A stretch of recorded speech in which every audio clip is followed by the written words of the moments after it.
Welcome to the Oregon coast. All right, we are excited to show you nothing. Nothing. Shit. I'm waiting for Jim Cantori to show up. Freaking monsoon. There's no rain. The winds are wicked. Oh, there's the coast. There's the water. I see waves crashing. None showing up on the camera.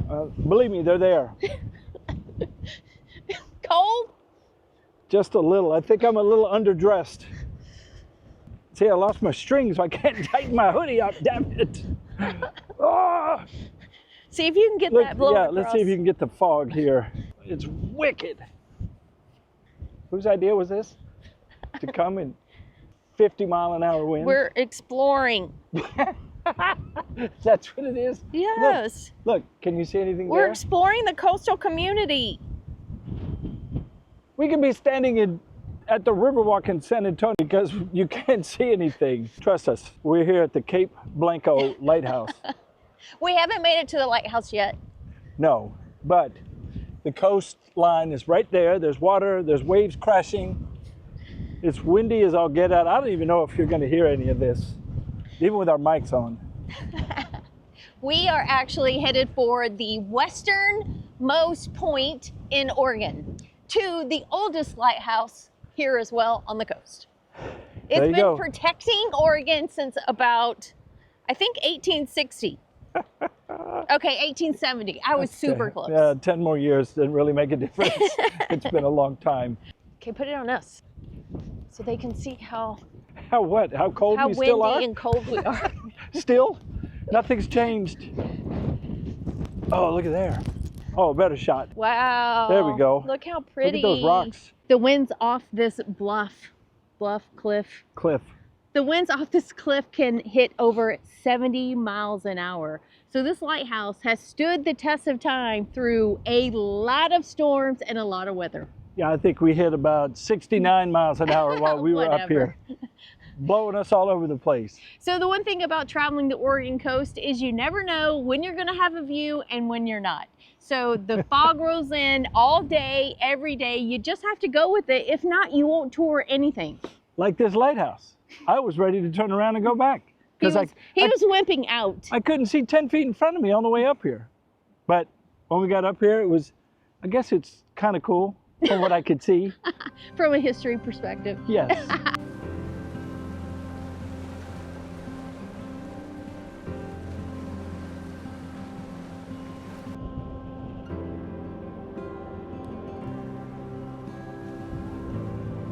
Every time we get out of the car, the wind is so bad. I'm sure you guys can't hear a thing we're saying.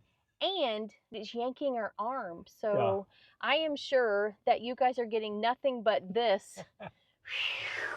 Because that's what's happening to us out there on the coast. Yeah, the wind grabbed a hold of me. I mean, I'm no slouch in the weight department. I mean, there's some girth to this body. And the wind grabbed me. I was like, good gravy. And not only that, the sand from the beach, it was whipping up and you could taste it in your mouth. It was crunching. Got a little sand blasted. I probably have better skin now. I know my ankles are nice and soft when we were down on the beach, but I have it all in my shoes. It is just super, super windy. Here's what our plan is. We're going to go into Bandon, not Brandon. I keep calling it that. Into Bandon, see if we can't find a place on the water. And we're going to enjoy these amazing views on the other side of glass. Yeah, a windbreak. A nice windbreak. Yeah. I don't care if it's coffee or cocktails, either one, I'm down. Our plan is to show you the real Oregon coast, not just the beautiful shots of the rugged coastline and epic lighthouses. We want to show you what it's really like to travel right here in the summer on the Oregon coast.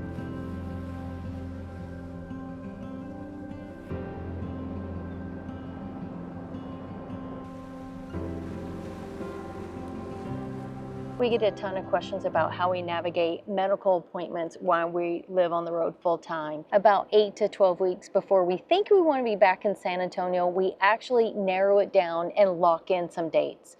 Once we have the exact dates locked in, then we start lining up all the appointments that need to be made. Everything from primary care to my mammogram to any other screenings to Phil's back doc, our dentist, all of that. We make all of those appointments right then and there, and we try to put them as close together as possible so we can get everything done in that week. Sometimes it can be difficult negotiating all those appointments in a short amount of time, but if you plan 3 to 6 months out, you can normally make your appointments that you need to make in that period of time. Now, as far as our prescriptions, all of our prescriptions go to Walgreens, and with Walgreens, we can transfer them to any Walgreens anywhere in the country. If you're thinking of using Walgreens like this, be sure and check your specific prescriptions to make sure you're allowed to transfer them from one state to another. And for those of you who don't know, we use TRICARE Select for our insurance, and we're able to use it because Phil retired from the military. So another thing we've chosen to do is search out primary cares that also offer virtual appointments. So several of our docs will allow us to do virtual appointments while we're on the road for anything that might pop up while we're traveling. It does help that the insurance we chose does not require referrals for specialty appointments. And we did that on purpose, knowing it would be one more thing to navigate as we're traveling. So it costs us a little bit more upfront to have this insurance, but it does save us a lot of time. So if you're shopping around for medical insurance while you're on the road, that is something to consider. I do want to give a quick shout out to eTrailer to say thanks for sending me this new table that will allow me to bring my computer outside and get a little fresh air while I'm working. If you don't know, eTrailer has a ton of cool things that have nothing to do with trailers. We've been using several of their products over the last few months, and we have nothing but good things to say, including our Max Air fan, which is way quieter than the first one we had. Phil installed a step motor to get our stairs working again. We also have a cover for our tow arms, and the one thing I use most of the time, or maybe I should use more often, is our new hydration bag that we've been using for our hikes, which has really changed how we pack a bag before we head out on the trails.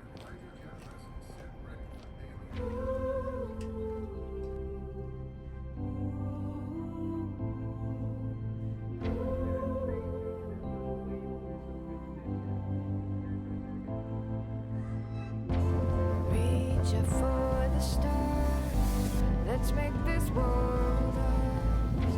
We can do anything. I have been screamed at before for not stopping for the herd of bears. Yes, those are cows. Wagyu. In fact, a bunch of the ranchers in the area switched from Herefords and Angus over to Wagyu. Fly away with me into the blue sea. There's nothing we can't do.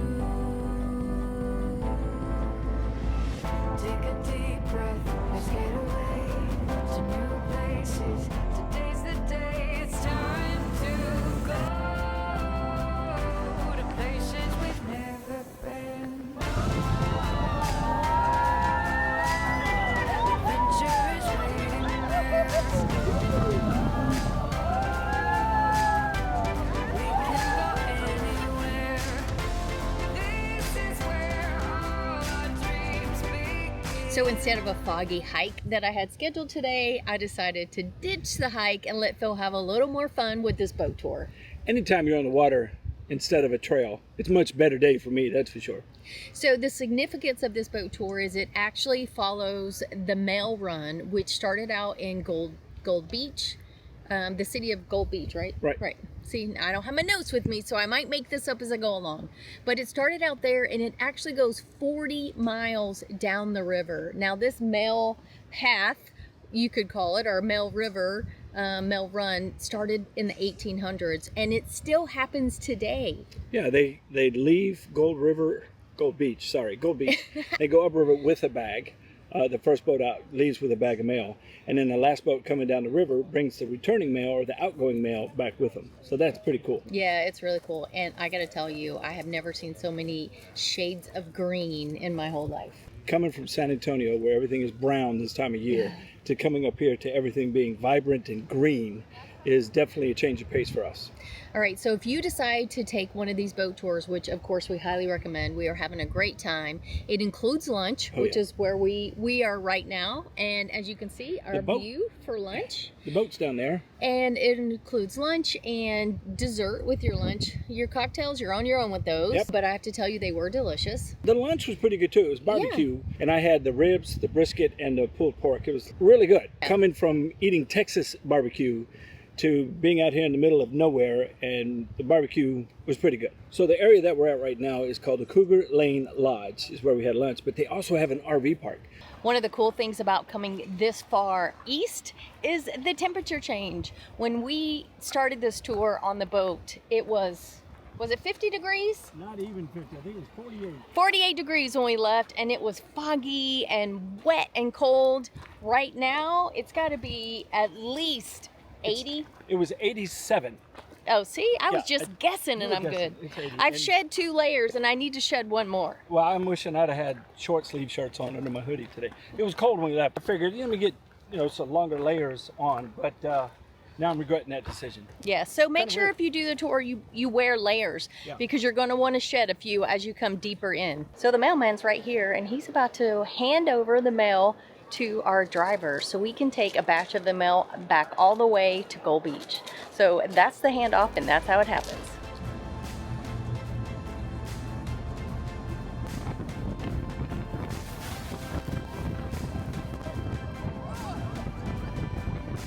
So dehydration creeps up much faster than you might think.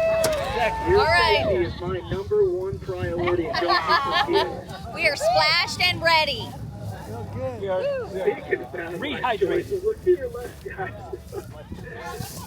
Oh, everybody wave bye-bye to Agnes before she gets No! You gotta put in drive, dude. That way.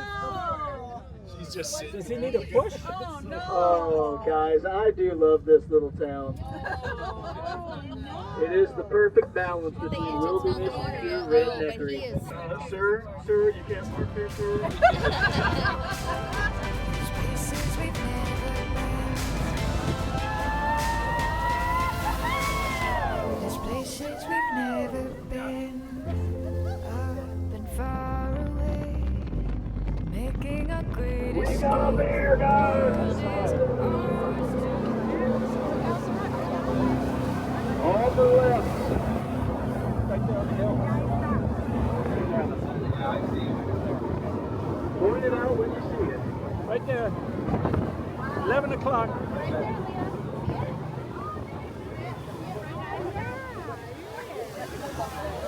Oh, look at that.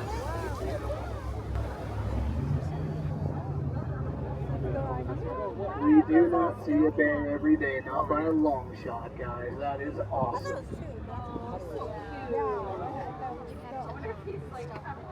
Now this time of year, they're going to be wild sweet peas. Later this summer, they're going to start eating blackberries. They will never turn up their nose at a critter. It's awesome, guys. Just awesome. I saw a bear. Now, I wanted to we see got a one. few people out there So that was probably- perfect. In that golden light, our wings are catching flight. We soar to brighter days. Another harbor seal, guys. And a blue heron. Nope, pterodactyl. No doubt. Now, most of the harbor seals are going to stay downstream in the harbor. But the clever ones come upstream, find a nice deep pool like this one where the fish tend to cake up. Today's the day, it's time to go to places we've never been. Adventurous bad.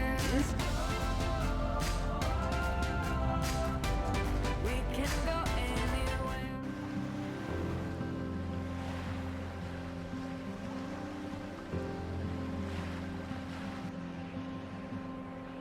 This is the first video in our Oregon series, and we're going to share with you some tips that we learned or wish we knew before we parked our RV along the Oregon coast. When's the best time to visit the Oregon coast? It really depends on what you're looking for. I was looking for warmer weather, which is why we chose June. If you come up here to the Oregon coast, bring your raincoat and an open mind, because I'm going to tell you it's unlike any coastline you've ever seen before. And it will be wet, and it will be cold and windy. We paid about $100 a night for our pull-in waterfront sites. And that's because we are in prime camping season. If you want to save a little money on your campsites, hit up some of the state parks. They are gorgeous and you will not be disappointed in your site. They're about half the prices of the regular private campgrounds. So the question is, can you camp for free along the Oregon coast? And the answer is yes, but in very specific spots. It is illegal to camp overnight on any of the beaches in Oregon.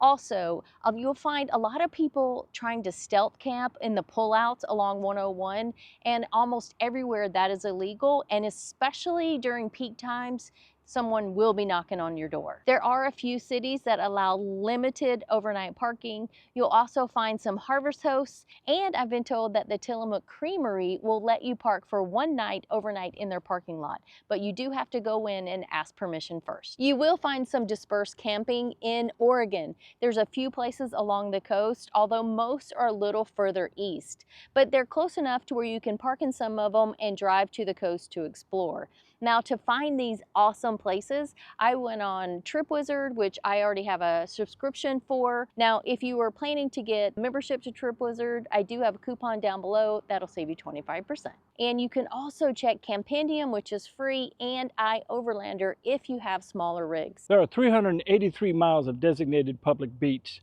along the Oregon coast. And the best way to view those beaches is driving south on the 101, where you can use the pull-offs to view the cliffs, the rocks, and the great water down below. We're going to have more Oregon tips in upcoming videos, but we wanted to talk to you a little bit about Coos Bay. Yeah, the campground was phenomenal. The view of the water, the fog that rolled in every morning, and the best part for me was that the U.S. Coast Guard put on a show for us a couple nights while we were there. It was really cool to watch them drop in the, I guess he was the swimmer, and he was bringing people up in the basket. It was really cool to watch that. Yeah, at one point they loaded the basket onto a small boat as if they were pulling somebody off a boat. So it was a really cool shot of them working in front of us. Now, Coos Bay is a cool little coastal town with a lot of awesome seafood restaurants, but the one that stands out the most for us that we actually went to twice while we were there is what was the name of it? Wait. Felt like we ate there 7 times. No, it was, Seven Devils. I don't know why I remember that. Seven Devils Brewery. It literally is the best food I've ever eaten at a brewery. Yeah, it was really good. I think I had the meatloaf.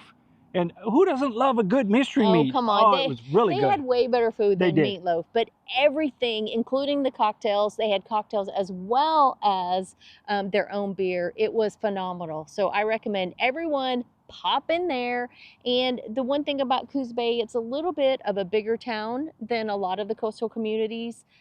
So there's plenty of shops as far as grocery stores, and anything you need, you're going to find there, just on a smaller scale. She wouldn't let me go back a third night, though. I tried.